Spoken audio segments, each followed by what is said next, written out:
Bismillahirrahmanirrahim. Assalamualaikum warahmatullahi wabarakatuh. Apa kabar teman-teman semuanya? Ya, kita akan lanjutkan materi kita ya, belajar tentang IPA ya. Jadi topik yang kali ini akan saya sampaikan adalah hakikat pembelajaran IPA di sekolah dasar. Bagaimana sebenarnya mengajarkan IPA di sekolah dasar itu? Pembelajaran hakikat IPA dan karakteristik anak SD ya, kita bisa menekankan bahwa bagaimana membelajarkan IPA yang menekankan pada proses tadi, yang menekankan pada bagaimana pembentukan sikap ilmiah ya, agar pengetahuannya itu bisa dipahami yang sesuai dengan karakteristik anak SD pada masa operasional konkret ya, yang masih membutuhkan benda-benda secara nyata. Maka apa yang harus dilakukan oleh guru dan calon guru ya? Ambillah celah dari keduanya. Ya, hakikat IPA menekankan proses. Kemudian karakteristik anak SD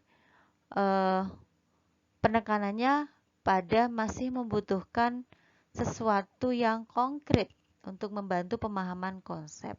Maka bagaimana pembelajarannya? Ya, pembelajarannya yang pertama nanti harus bisa memfasilitasi siswa dengan suatu media atau benda yang konkret.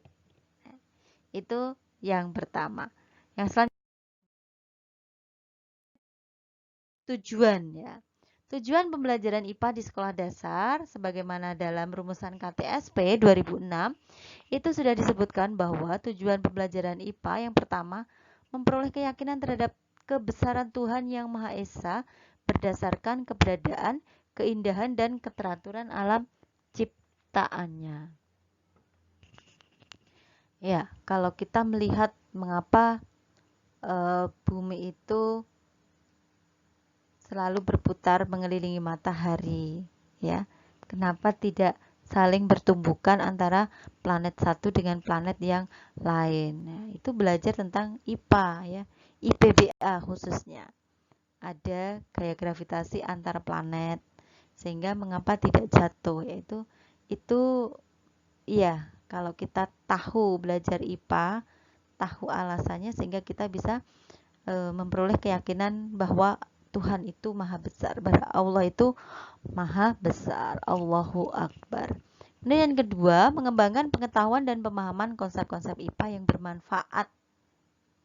Ya, karena belajar IPA itu belajar banyak konsep ya. Sehingga ya setiap hari kita ketemu dengan konsep IPA, membuka pintu ya.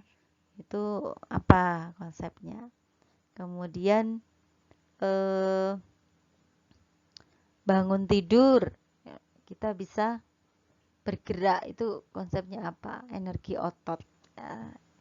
Oke, kemudian yang ketiga mengembangkan rasa ingin tahu ya. Belajar IPA itu agar rasa ingin tahunya berkembang, sikap positif dan kesadaran tentang adanya hubungan yang saling mempengaruhi antara IPA, lingkungan, teknologi dan masyarakat. Sehingga ada istilah sains lingkungan teknologi masyarakat, STS. STM saling temas ya. Saling tema sains lingkungan teknologi masyarakat, STS sains teknologi society, STM sains teknologi masyarakat. Oke. IPA mengembangkan keterampilan proses. Jadi intinya belajar IPA itu diharapkan bisa melatih anak untuk belajar dengan proses, menyelidiki alam sekitar, memecahkan masalah, dan membuat keputusan.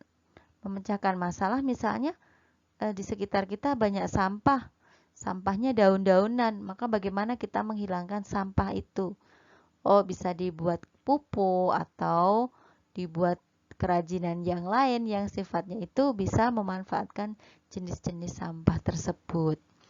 Kemudian meningkatkan kesadaran untuk berperan serta dalam memelihara, menjaga, dan melestarikan lingkungan alam.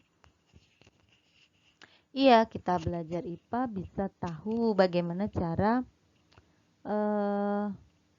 berkebun, bagaimana cara menanam, bagaimana cara menempel, bagaimana cara mencangkok, ya sehingga tumbuhan-tumbuhan yang semula itu jarang ditemui, langka, maka dengan pengetahuan kita bisa kembali bersemi.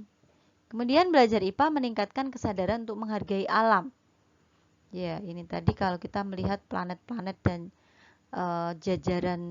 jajaran benda kecil ya, itu kita akan bisa meningkatkan kesadaran untuk menghargai alam, menghargai semua keteraturan alam. Mengapa benda-benda yang ada di alam ini tidak terlempar ke angkasa ya? Itu semua karena ada keteraturan alam yang telah diatur. Memperoleh bekal pengetahuan konsep keterampilan untuk melanjutkan pendidikan ke jenjang SMP. Ya, jadi biasanya kalau belajar tentang gaya ya, kalau di SD kan sifatnya dasar ya, itu nanti digunakan sebagai pengetahuan dasar di tingkat SMP ya. Di SMP masih ada materi tentang gaya, di mana kita sudah belajar di tingkat sekolah dasar.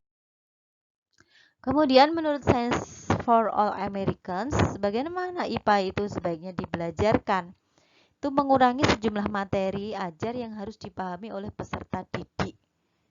Ya, jadi IPA itu dibelajarkan jangan banyak sekali, tapi justru 1 poin, tapi siswanya disuruh benar-benar untuk menyelidiki, sehingga keterampilan berpikirnya bisa berkembang.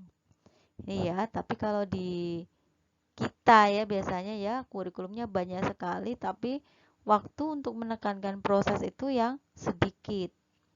Menekankan keterkaitan antara IPA, matematik, teknologi, dan bidang lain dalam kurikulum. Nah, itu istilahnya integrated, tematik integrated.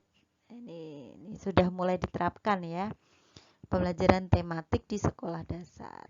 Kemudian memulai mengajar dengan pertanyaan daripada dengan jawaban. Ya. Contohnya apa? Contohnya mulailah pembelajaran dengan kata mengapa.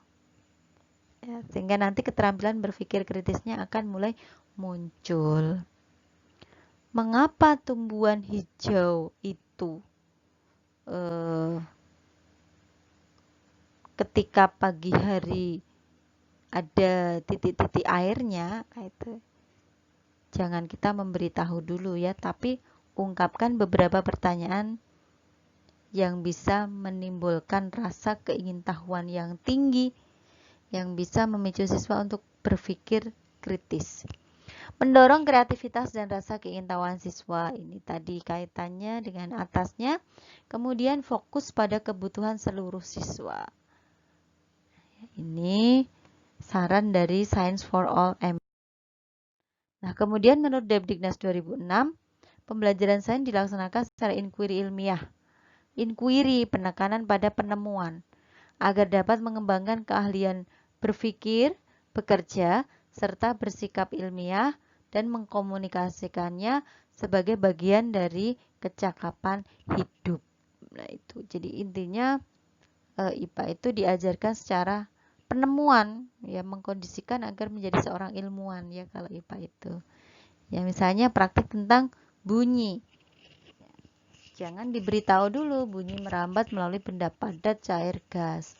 Tapi sajikanlah dulu beberapa perlengkapan agar siswa itu bisa praktek.